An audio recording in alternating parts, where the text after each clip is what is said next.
Hey everyone, I am back in the closet. It's okay, sometimes it's better to do things inside closets. That makes no sense, and I don't really care. Today I'm gonna share something very unpleasant with you. My worst experience. This would be my hellish out of body experience that I had when I was about 21 years old, around there. And for the first time, I'm actually going to get into detail about what happened, because I wasn't able to on the radio shows that I've been on.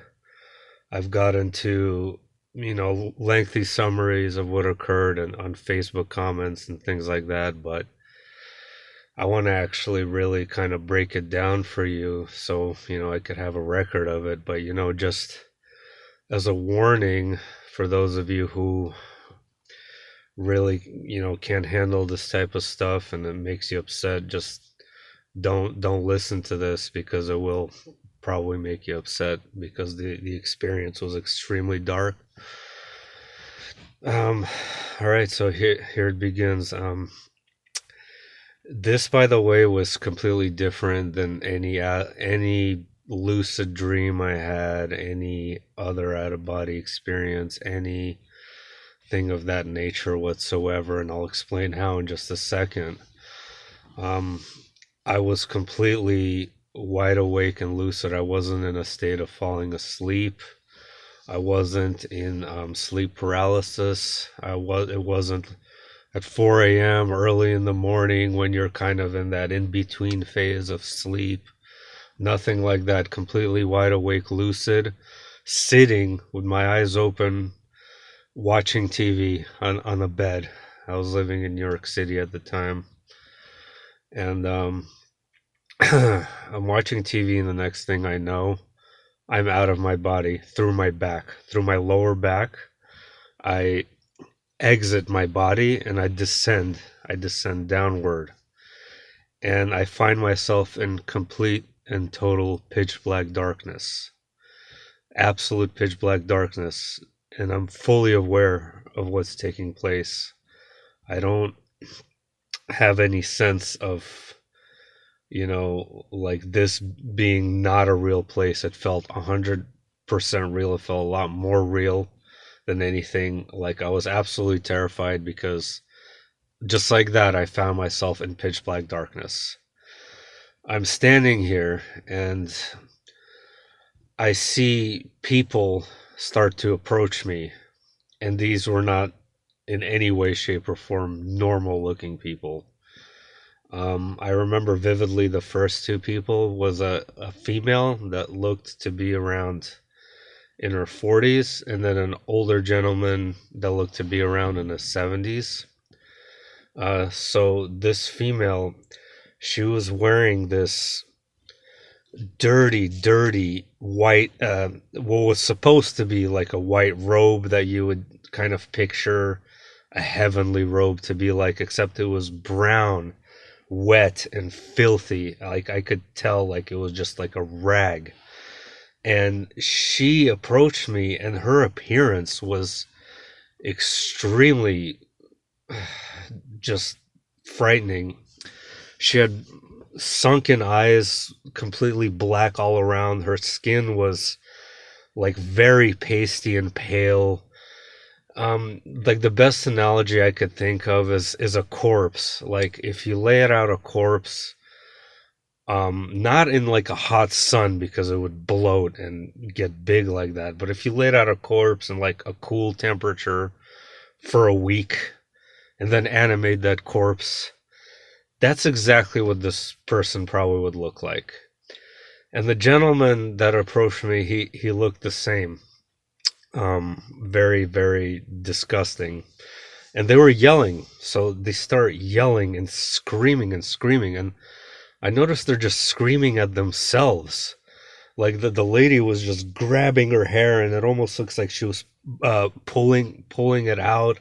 And the man, he was just I remember him sniveling. His nose was always running, and he kept like hitting himself and touching him in the nose. And it, they started directing their attention towards me.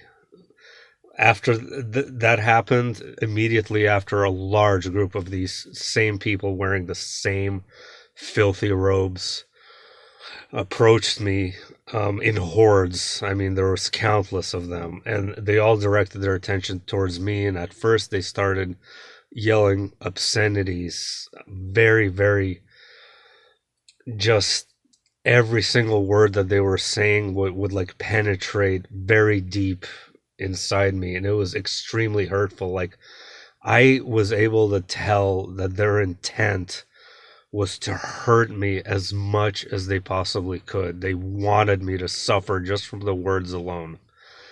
And they were screaming and yelling. Like, the words themselves were not anything different that you would hear on Earth, like F you, you're scum, you're worthless. Things, very simple things like that. But it's not what they were actually saying. It's the words and how they would penetrate you and how you would feel it inside you. And I was just absolutely freaking ballistic terrified at this point, because remember, this is not a dream at all. I don't feel like it's a dream at all. This feels more real than I am sitting right now in this place right now. And I don't know what's going on. I'm scared to death. Like, and they start approaching me. They start approaching me. They start touching me. They start grabbing every single part of my body, from my feet to the top of my head and everything in between. They start squeezing harder and harder, and they start. I noticed like they were intentionally violating me sexually. Like, they would touch and fondle my groin area and my rear, in a sense, to like what I felt was like they were really trying to humiliate me. They started squeezing harder and harder.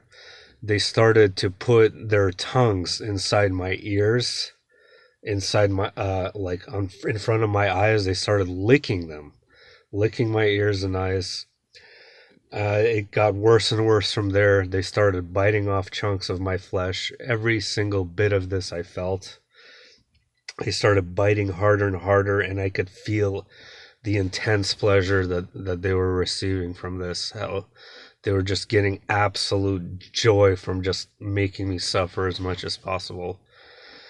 And I basically just, I had nothing left in me, no strength, nothing at all. And they'll just suddenly left. They kind of just dropped me. They walked away back into the dark void, and they were gone. And this is where it gets really disturbing and strange. I start seeing a mass, a figure approach me out of the darkness. And I'm looking at it, and it's darker than the dark that I was already in. It was approaching me, and it was very tall, much taller than I was. I mean, must have been twice my height. Had no form whatsoever that I was able to discern, except just a black mass of darkness. And it approached me. It picked me up and began to vomit on my face multiple times, and again. And then it threw me on the ground, slammed me very hard, and vomited on my face again, over and over, until I just suddenly came to, and I'm watching TV again, like nothing ever happened. Take it however you want it, whatever you guys feel about this is absolutely your choice. This was my experience, and I've been thinking about it for years and what it could mean. I've read some comments, people saying that, oh, I was just thrust into an advanced simulator or something like that, and I honestly don't feel like that's what it was. I knew, like, I somehow had this knowing that these souls were real souls that lived real lives, that were not just like, it really didn't feel like it was some kind of an illusion. Like none of it did. Like this, I'm not saying that this place was real, but the experience was very real, and these other souls were experiencing it in a very real way themselves. I knew that. So, what my take on it is, I've read, many books. There's some really interesting perspectives out there, very deep philosophical perspectives. I really like Neil Donald Walsh. He really goes into detail about stuff like this, and I kind of agree with him that, you know, it that in a sense that it doesn't exist, but you can experience it. But I kind of disagree with that also. But let me get into what I feel this is, and why certain souls may find themselves in this condition.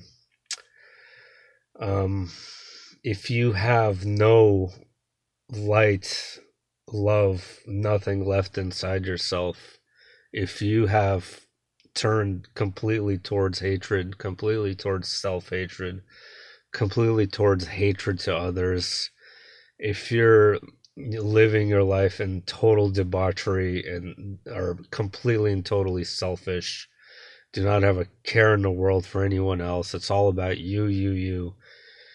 I have to warn you that, you know, to try to do better than that, because I am guilty for doing, bad things. I've been a selfish person.